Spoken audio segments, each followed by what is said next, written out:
Prijatelji, pozdravljam vas! Danas vam donosim jednu super važnu tehniku koju svaki vrtlar mora znati.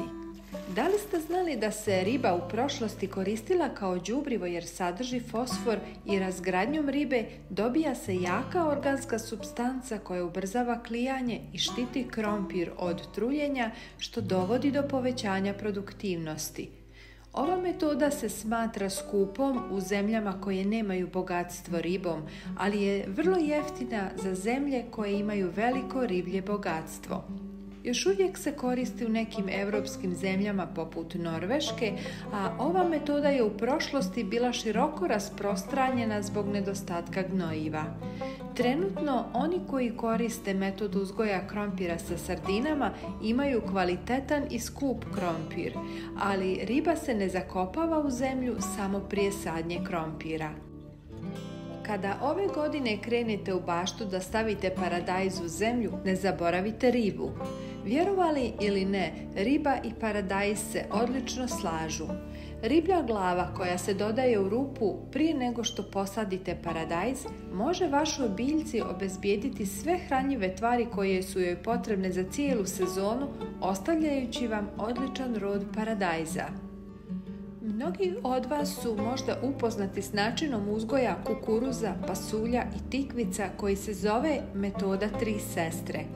Ove 3 kulture važne su za kulturu nekih naroda, a njihovo zajedničko sađenje sve 3 biljke su imale ulogu u rastu jedne druge.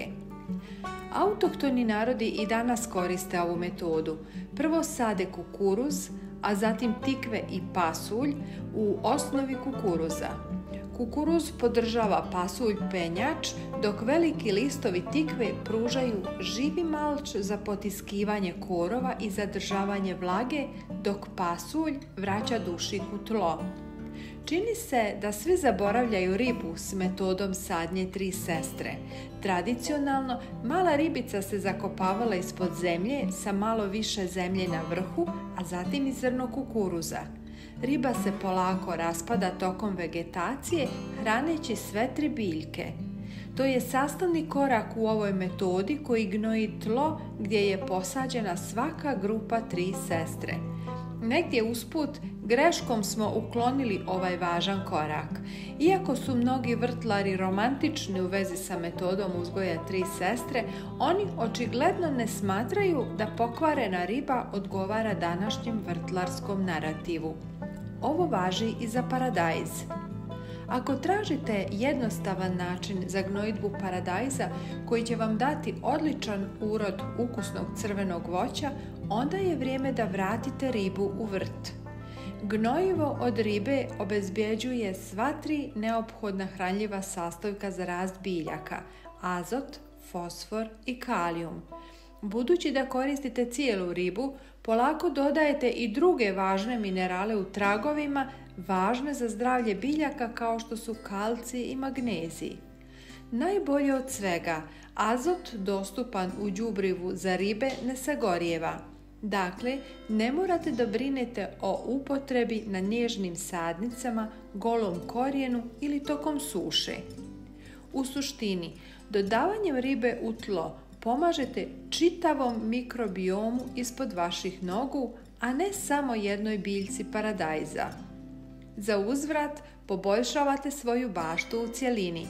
A kao što znamo, za najbolje nadzemne bašte najvažnije je ono što je ispod zemlje. Zakopavanjem ribe ispod paradajza na početku sezone u suštini sadite gnojivo sa sporim oslobađanjem koji će nastaviti hraniti vašu biljku tokom cijele sezone. Nema više nagađanja o tome šta je vašem paradajzu potrebno u bilo kojem trenutku ljeta. Sve što je biljci potrebno je već u njenom korijenu. Ako u svojoj okolini imate ljude koji pecaju, neka vam sačuvaju glave kada čiste ribu.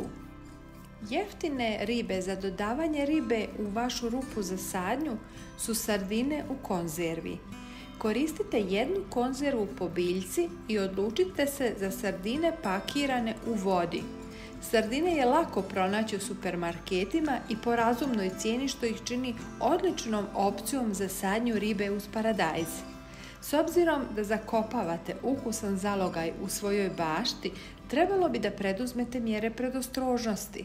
Morat ćete zakopati riblju glavu ili ribu dovoljno duboko kako miris ne bi privukao pažnju bilo koje lokalne divlje životinje ili kućnih ljubimaca koji traže užinu. Pronalaženje uništene biljke paradajza i prazne rupe u vašoj bašti nije nam cilj.